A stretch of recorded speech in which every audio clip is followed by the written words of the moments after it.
मला दहीपुरी पाहिजे. दहीपुरी पाहिजे. दहीपुरी घे ना. मागं सांग ना मग त्यांना. पाणीपुरी खायची आहे ना. भेळ काही प्लेट घ्या. पाणीपुरी.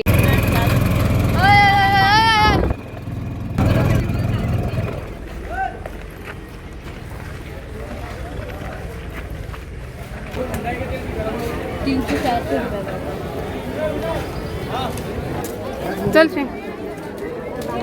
मिठाईचे दुकानं.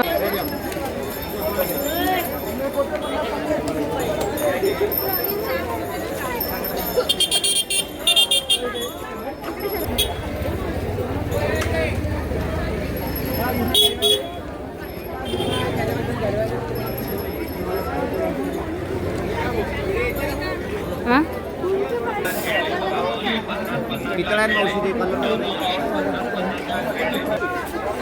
जागा पण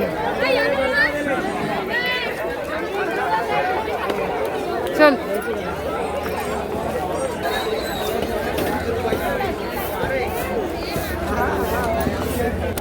शिवाजी महाराज. हां लहान मुलांची खेळणी 50 रुपये. तिथे पूर्ण ज्वेलरी वगैरे आहे भरपूर. हे हां चला चला चला. दादा कुठे आहे दादा. चल पुढे जाऊ. हॅलो हाय नमस्कार. मी कविता. माझ्या ब्लॉगमध्ये तुमचं सगळ्यांचं स्वागत आहे. अरे तुम्हाला वाटत असेल कविता बोलते आणि हे काही वेगळीच दिसते. हे माझी बहिणीची मुलगी आहे प्राची. तर आम्ही चाललो आहे रिक्षा. ॲटो बोलवला होता आणि ॲटोमधून आमचं एक मोठा छानपैकी प्लॅन ठरला. सगळेजण मिळून इतकं प्रचंड ऊन होतं भयंकर. दुपारच्या 3 वाजता आम्ही घरातून निघालो आणि खूप गरम वाफा विदर्भामध्ये 40च्या जवळपास 40 डिग्री सेल्सिअसमध्ये ऊन खूप होतं. त्याच्यामुळे आम्ही थोडं उशिराच निघालो. तरी सकाळी आमचं 12चा टायमिंग ठरला होता पण तरीसुद्धा आम्ही उशिरा निघालो कारण ऊन प्रचंड होतं. आणि प्रवास लांबचा आहे तर आपण कुठे चाललो आहे काय चाललो आहे हे सगळ्या गोष्टी तुम्हाला थोडासा प्रश्न पडला असेलच. पण आपण कंटिन्यू व्हिडिओ बघा म्हणजे तुमच्या लक्षात येईल.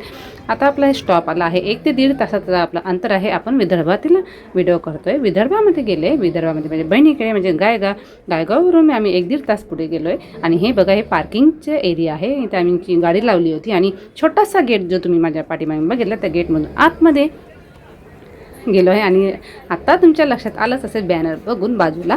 तर आपण शेगावला आलो आहे. शेगावचं दर्शन घेण्यासाठी भरपूर वर्ष झाली माझी इच्छा होती शेगावचे दर्शन घेण्यासाठी. तर इतकी प्रचंड गर्दी. तर ही गर्दी नेहमीच असते असं तिथल्या लोकांचं आहे. कारण आता नवीन बांधलं छान आजूबाजूपर्यंत तुम्ही बघू शकता. इतकं खूप गर्दी होती. अगदी जसा बाजार भरतो ना गावा साईडला अगदी तसंच. म्हणजे भरपूर खेळणी वगैरे प्रसादाची दुकानं शॉपिंग. तुम्ही इथे छान शॉपिंगसुद्धा करू शकता. ते रिजनेबल प्राईजमध्ये आहे. खूप साऱ्या गोष्टी इथे अवेलेबल होत्या. आणि आम्ही नेहमी आमच्यामध्ये गोंधळ जो होतो ते होतोच. काही लोक आम्ही हरवलो होतो. म्हणजे काही लोकांकडे मोबाईल होते त्यांचे आम्ही कॉन्टॅक्टमध्ये येत होतो. काही जण हरवत होते. म्हणजे बाबा आणि मी एका साईडला आणि बाकीचे एका साईडला असं मग श्लोक आम्हाला बोलवतो. आणि त्यानंतर आम्ही असं हळूहळू सगळं मी तुम्हाला सविस्तर दाखवते. पण इथे ना एक थोडंसं हे आहे की आतमध्ये तुम्हाला अजिबात मोबाईल अलाउड नाही आहे मंदिरामध्ये. मंदिराच्या बाहेर अगदी गेटच्या बाहेर गेल्यानंतर तुम्ही शॉपिंग करू शकता. भरपूर तांब्या पितळींचे पासून तुमच्या गळ्यातले पर्स असू दे किंवा हँगिंगचे असू दे किंवा फ्रेम वगैरे असू दे अशा भरपूर तिथे शॉप्स वगैरे आहे. तिथे तुम्ही खरेदी करू शकता. मजेशीर असं खूप छान. बाजूला तुम्हाला भूक वगैरे लागली असेल तर हॉटेल्स छोटे छोटे स्टॉल्स वगैरे आहेत. कचोरा वगैरे आहे. आणि आता जे बघितलं आपण ते मंदिर आहे. मंदिराच्या आतमध्ये अजिबात अलाउड नाही आहे मोबाईलला किंवा शूटिंगला. बाहेरूनच आतमध्ये जायच्या अगोदरच आपले मोबाईल स्विच ऑफ करायचे असे भरपूर बॅनर आजूबाजूला लावलेले असतात. आणि त्यांचे वॉर्निंग असतं. कोणाकडे पण मोबाईल दिसला तर 500 रुपये दंड आहे. तुम्ही फोन उचलला तरीसुद्धा तुम्हाला दंड आहे. तुमचा फोन जप्त केला जातो. तर बाजूला तिथे आम्हाला भरपूर भूक लागली होती. दर्शन वगैरे छान झालं. त्यानंतर आम्ही शॉपिंग केली आणि त्यानंतर मग कचोरी खायचा विचार केला. तर तिथे छान राईट साईडला कचोरीचं शॉप आहे. मस्त गरम गरम कचोऱ्या चालूच होत्या. आणि आमची खूप इच्छा झाली होती कचोरी खाण्याची. तर खूप सुंदर कचोरी टेस्टी होती.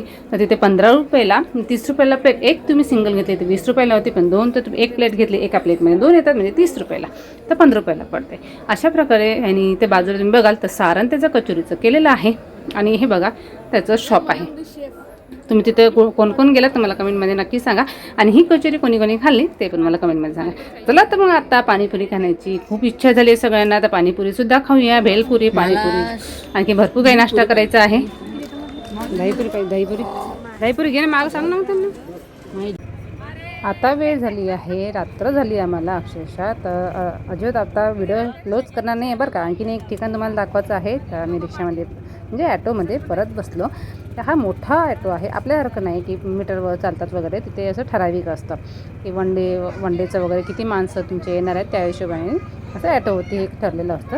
तर आपल्यासारखं मीटर वगैरे तिकडे नसतात. तर आणखीन एक ठिकाण मी तुम्हाला दाखवणार आहे. व्हिडिओ कंटिन्यू बघा म्हणजे तुम्हाला सगळं काही लक्षात येईल. विदर्भामध्ये गेल्यानंतर आपण काही ना काही नेहमीच मी तुम्हाला दाखवत असते. बघत चला आणि व्हिडिओमध्ये तुम्ही तुम्हाला काय आवडतं मला कॉमेंटमध्ये सांगा. आणि हे मी तुम्हाला ठिकाण दाखवते. ते कुठलं ठिकाण आहे, तुम्ही सुद्धा गेला आहात का? काय मला गेला असाल कमेंटमध्ये नागझरी नाही नक्की सांगा. हे आता बघा आपण परत बघणं नाही. दुसरं ठिकाण तुम्हाला दाखवते. हे देवस्थान आहे मोठं. भरपूर वर्षापूर्वी मी आलो होते इथे. आणि आता हे बघा हे दुसरी साईड आहे जी पुढचा गेट आहे तो दुसऱ्या साईडला म्हणजे जे पायऱ्यात मला मी खाली दाखवते. तर आपण इथं गाडी पार्किंगला लावली आहे त्याच्यामुळे हा छोटा गेट आहे. छोटा गेट म्हणून आपण पायऱ्या खाली उतरतो आहे. त्यानंतर मी तुम्हाला दाखवते की हे ठिकाण कुठलं आहे म्हणजे प्रॉपर तुमच्या लक्षात येईल. हा बघा हा सगळा खाली आपण एरिया आलो की त्यानंतर लेफ्ट साईडला हे पूर्ण शिड्या तुम्हाला दिसतात पायऱ्या. या साईडने गेट आहे. तर हे बघा ह्या हॉलला हे नागझरी ठिकाण आहे जे शेगावचं आहे. तर इथे आता आम्हाला संध्याकाळी 7 ते 8 वाजले होते त्याच्यामुळे फार उशीर झाला होता. नाही तर खूप बरंच गर्दी वगैरे असते इथे. आणि नागझरीला छान कुंड वगैरे आहे. महादेवाचं मंदिर आहे. संत गोमाजी महाराजांचं मंदिर आहे. श्री क्षेत्र म्हणून ओळखलं जातं नागझरीचं. खूप सुंदर पिण्याचं पाण्याची सुद्धा सोय आहे. प्रसाद वगैरे आहे. भेळ वगैरे तुम्हाला मिळतं अगदी स्वस्तमध्ये. छोट्या छोट्या गोष्टी तुम्हाला तिथे अवेलेबल आहे. उसाचं ज्यूस वगैरे काही असेल ते सुद्धा आहे. बाजूला चपलाचं स्टँड वगैरे आहे. म्हणजे असं अजिबात तिथे कुठे गर्दी वगैरे नाही आहे. शांतता आहे. आणि संध्याकाळच्या टाईमला तुम्ही गेलात तर खूप छान दर्शनसुद्धा होतं. आतमध्ये सुद्धा मोबाईल अलाउड नव्हता त्याच्यामुळे मंदिरं आतमध्ये दाखवू शकले नाही. आणि फक्त मी थोडं पायऱ्या वगैरे स्टार्टिंग आहे ते थोडं दाखवू शकले. आतमध्ये सक्त वॉर्निंग होती तिथे अलाव नव्हतं. हे बाहेरूनच मी तुम्हाला मंदिर दाखवते. आतमध्ये अलाव नव्हतं त्याच्यामुळे मला आतमध्ये तुम्हाला दाखवता आलं नाही. बाहेरचं तुम्हाला मी देऊळ मात्र दाखवू शकते. तर इथे छान मंदिर वगैरे आहे. आजूबाजूला मोठं परिसर आहे. ही आहे पालखी इथे. भरपूर आम्ही इथे फोटो वगैरेच काढले. आणि त्यानंतर आम्ही जाण्याचा निर्णय घेतला. बाहेर गेल्यानंतर थोडा वेळ ब्रेक घेतला. आणि त्यानंतर पालखी दर्शन वगैरे घेऊन बाकीचं पूर्ण मी सविस्तर व्हिडिओ तुम्हाला दाखवते.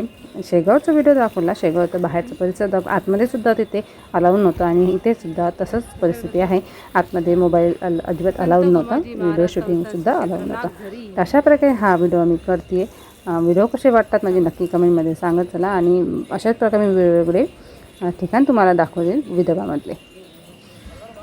व्हिडिओला मी इथेच एंड करते. व्हिडिओ कसे वाटतात नक्की कमेंटमध्ये करा सांगा. आणि व्हिडिओला लाईक शेअर करायला विसरू नका आणि सबस्क्राईब करा.